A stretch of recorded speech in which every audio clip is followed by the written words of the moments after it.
What are we making today? Biscuits. These homemade biscuits are buttery, tender, and perfectly flaky, made with simple ingredients and stacked layers you can see. Here's how we make these. So first you want to preheat your oven to 425 degrees. We're going to combine all our dry ingredients: flour, baking powder, baking soda, salt, in a bowl or a food processor. Then we're going to cut in our cold butter until the mixture looks like coarse crumbs. So what I like to do is I use my fingers and I just pinch the butter and make them into small little pieces until they're about the size of a pea. Then we're going to add 1 cup of buttermilk and our honey and gently fold until the dough is shaggy. Don't overmix it.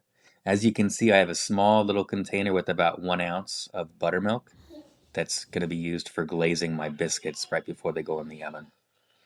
Turn the dough out onto a floured surface and lightly bring it together. Now we're going to create those flaky layers in the biscuits.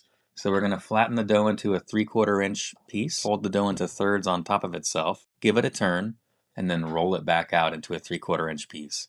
We're going to repeat this 3 times. Then we're going to cut biscuits into whatever shape you want. Then we're going to arrange the biscuits in a cast iron skillet or a lined baking sheet and just make sure that all the biscuits touch each other. Then we're going to brush the tops with the remaining buttermilk that we reserved earlier. And we're going to bake these for 18 to 20 minutes or until golden brown.